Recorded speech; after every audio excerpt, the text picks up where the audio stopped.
to Mr. Kevin Chang.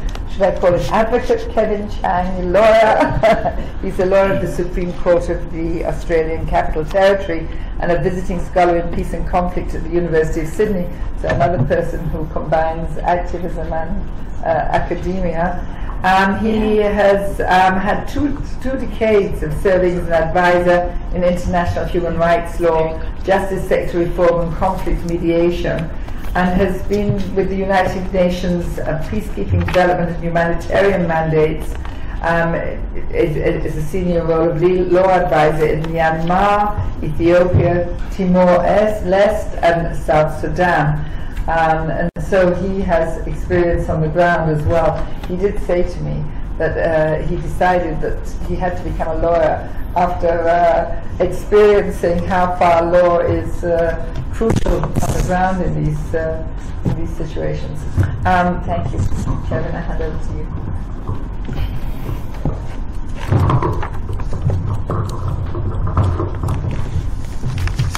Thank you very much, Professor Raday, and thank you for your kind comments, and also to the Minerva Center and all the organizers, CEDAW, for inviting me here to this wonderful event. I'm here in my personal capacity, and of course I express my personal views, but hopefully they're good enough for us to have a good discussion, because I'm here as a practitioner, scholar, academic, and of course I don't represent the views of the organizations I'm currently or previously affiliated with, so I'm not talking on behalf of the UN or the Australian government. This gives me a little bit more sort of freedom to going a little bit deeper. We had a really good introduction, of course, and I will go a little bit deeper into focusing on ACA specifically in peacekeeping settings. And it's I'm still learning so much about this area. I haven't worked all my life in sort of gender equality specifically or on ACA, but I do know a little bit about peacekeeping, obviously having served on a couple of missions. And not only am I sort of a former civilian peacekeeper myself, but also as a human rights lawyer, as an advocate for accountability. This is one of the sort of greatest accountability gaps, certainly in the able but within the UN system. I also come from a perspective of obviously being a supporter of the UN, but recognizing the reality that UN missions operate in a fairly loose and imperfect international and domestic legal framework. And that makes it particularly problematic when victims try to seek redress for harmful acts committed by UN personnel. So there are different ways to sort of tackle this particular issue. In this short presentation, because we have many sort of UN colleagues around here, I just want to highlight some key accountability gaps and challenges that set up for a more richer discussion on recommendations and way forward. So I do want to focus on some of the problems, if you like, in more depth. So in general, the UN peace operations have a fairly impressive record of resolving conflict and bringing peace in war-torn situations. But like any organization, of course, UN and their officials are subject to flaws in decision-making, just like a government or a private actor, that can result in harmful impact to the local population. Now, when you have a big mission, for example, the South Sudan peacekeeping mission I served on, 17,000 troops, 2,000 civilians, 2,000 police, or the East Timor mission, which of course had executive police authority for a long time. These missions exercise enormously wide-ranging powers. Some of them executive, some of them by delegation from the states, and others just by mandate from the Security Council. And they come with a lot of risk of failure, unintended consequences, negligent, but also occasionally, malicious act by individuals. Now, the negative consequences are particularly highlighted in peacekeeping because you have the situation of the international force that is working behind the powers of the Security Council mandate, and yet its personnel engage in acts of sexual exploitation and abuse to the local population it's mandated to protect. So ACA in peacekeeping sort of basically combine two of the forces that we know sort of quite well now in international advocacy. One is the whole Me Too movement that puts the light on sexually exploitative behavior, mainly in organizational settings, if you like, but also there's an intensified scrutiny on just general accountability and effectiveness of peace operations in the entire aid sector. And we heard some of that this morning, of course.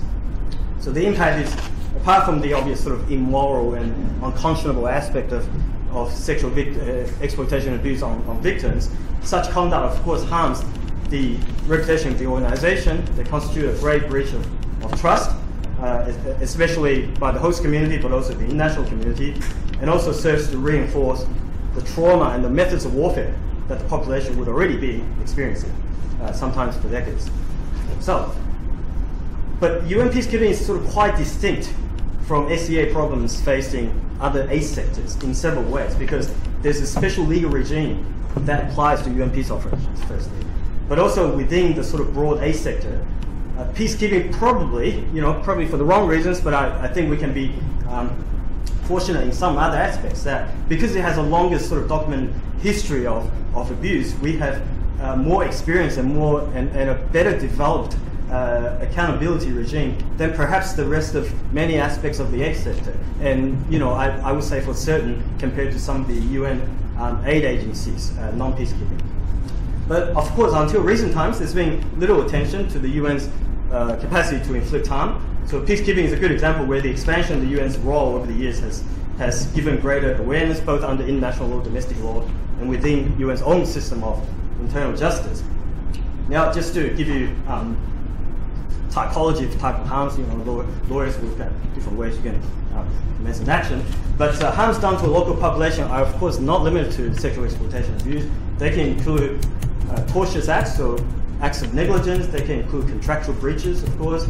They can involve criminal acts, and they can involve breaches of internal rules and procedures. Now, SCA can fall into some of those. Of course, some of them are criminal. Some of them are breaches of internal rules. So SCA does cross-cut several areas of what we typically see as actionable offences, if you like. And not all of these offences necessarily translate to legal regimes at the international or domestic level. Just to give background, just to be clear, I think we already had a good background of the difference between civilian and military peacekeepers. But of course, peacekeepers are not just blue helmets. They're made up of military personnel, and even within military personnel, you have country contingents, they're the troop contributing contingents. You also have military liaison officers who serve in a more office role. And then you have UN police, you have civilian staff, national, international, experts on mission, personnel from UN agencies, funds and programs in an integrated mission. Of course, one can argue that may be slightly different in terms of their legal framework, but also you have consultants and interns. So there's actually a lot of people with different responsibilities and applicability of legal regime, depends on who you are. For example, in South Sudan, we have 17,000 troops, 2,000 UN police, and 2,000 civilians. So the troops, of course, in that situation overwhelms. But of course, some missions don't necessarily have a strong military component. Now, international law, because we're talking about legal consequences, so international law performs several functions, important functions on peacekeeping. Obviously, it provides authority under Chapter 7 of the UN Charter, in addition to consent of the host state. It also constrains the behavior of conflict parties by laying down prescribed international norms, such as international humanitarian law. It gives us, especially international human rights law, gives us common sort of frame of reference of how peacekeeping missions should operate.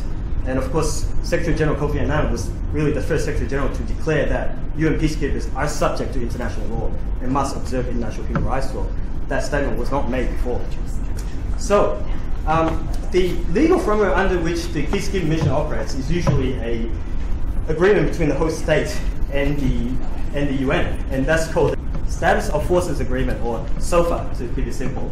So SOFA sets out the rights, responsibility, and the procedures between the UN and the host state with respect to many elements. So some of the more practical logistics, such as deployment, presence, safety, UN compounds, but also how the UN personnel will fulfill the mandate authorized by Security Council. Now, the need for the UN to enjoy immunity from national jurisdictions has been widely recognized as something that's necessary to allow the UN to function and to carry out its mandates. So there's not much debate about the necessity of immunity. I think where the difficulty is that how that immunity is used and applied. So the UN Charter does provide for the scope of the UN immunity, organizationally, for the UN, anything that's necessary for the fulfillment of the UN as an organization. But when it comes to UN officials, it relates to acts or conducts as necessary for the independent exercise of their functions in connection with the organization. So this the UN Charter provides a functional, not an absolute immunity. So in other words, your immunity from national jurisdiction has to be closely connected to your authorized conduct, if you like, in the course of carrying out the UN's mandate. And of course, a few people would argue that malicious criminal acts, such as rape by peacekeepers, that will fall within the official functions and hence deserving of immunity protection. Obviously not. But there's another sort of legal framework, which is a Convention on the Privileges and the Immunities of the UN, which gives effect to the UN Charter, but provides for a distinct and different form of immunity, which is that the UN shall enjoy immunity from every form of legal process, except where it has expressly waived its immunity. And therefore, there's a distinction between the functional immunity of the UN Charter and the absolute immunity of the Convention, if you like. So that's an issue in international law, if you like, but it does impact on the way UN exercises its immunity. Now, to offset the sort of harsh impact of absolute immunity, the Convention of the Privileges and Immunities of the UN does provide that the UN's general immunity needs to be balanced by an obligation to settle claims. But these claims only apply to private law character claims, so they relate to contracts or sort of tortious harms, if you like, non-criminal offences.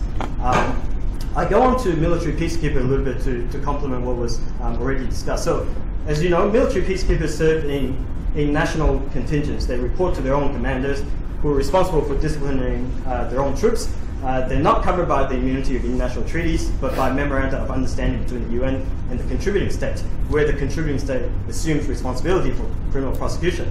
Therefore, the UN cannot criminally prosecute. It has no jurisdiction to do that. The sending states have that exclusive jurisdiction. So our issue is also not only about looking at the UN, but looking at states, how states must exercise their obligation to prosecute wrongs conducted by their military personnel.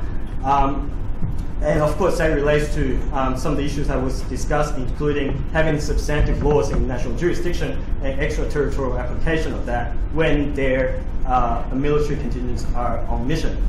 When it comes to civilians, though, it's very, very different. And I just want to make the point that civilians make up a pretty small percentage of most military-heavy peacekeeping forces, such as South Sudan. However, in many cases, they constitute about almost up to half of the SCA reported cases. So there's a disproportionate representation of civilians behaving badly.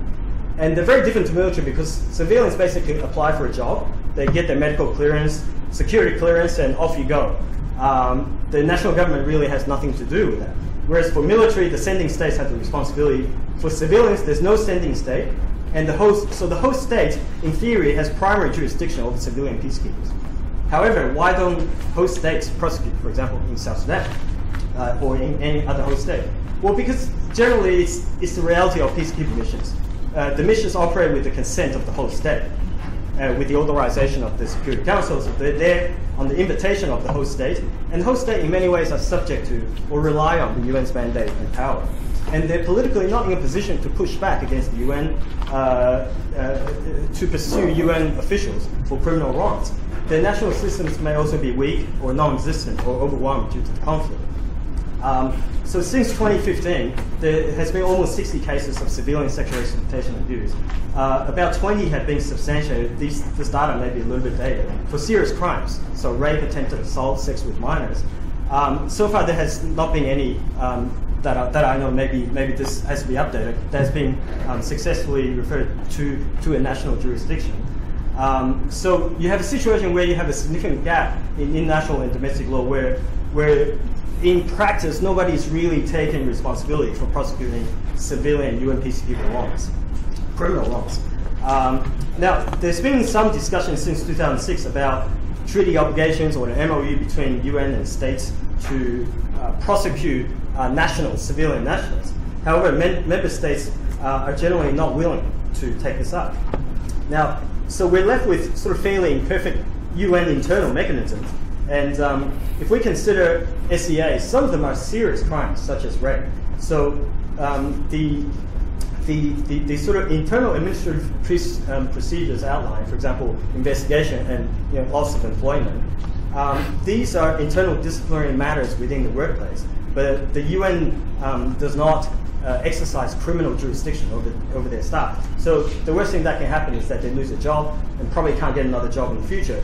But of course, ordinarily crimes don't result in simply losing a job, but incarceration, except if you're a UN staff. So there have been cases where allegations of rape have been substantiated, but because under the UN system, they're classified as sexual exploitation. I think the thing we see on the CDT website is sexual exploitation bracket rape. So in many ways, that's sort of downgrading a very serious criminal offense, and they haven't been referred to national authorities. Thanks. So the problems within, so I'll just go to, so the key problem, summing up, the key problems with the UN's internal system is that obviously it doesn't have criminal jurisdiction, but also the other thing is that reporting an allegation of a UN personnel to another UN personnel to internally investigate, to make a determination of a fellow colleague, this internal nature, there's obviously a conflict of interest if you consider how these issues will be dealt with ordinarily in a national jurisdiction. And as much as UN can create a distance between its internal investigation and adjudication arms, you have a framework where there's no independent sort of independence outside the purview of the Secretary General or the head of the agency. So there are all sorts of other issues relating to how, what if the investigation was botched, what are the rights of victims to make a claim against erroneous investigation. So basically, the system of self-reporting and self-policing, even though it's been greatly improved, they're not enough when you deal with serious sexual crimes. Quick recommendations, and I will get back to that in question time. But really, we need to have stronger prevention mechanisms of harmful and unlawful activities. There needs to be a very greater access to justice for victims, and I will mention a little bit about the Standing Claims Commission that's supposed to be set up in each mission, which have not been instituted in any UN mission. But I will reserve some other comments. For during discussion? For discussion. Thank you very much. I have to say this was also, Kevin, really hard to stop you because it was very fascinating and very well thought.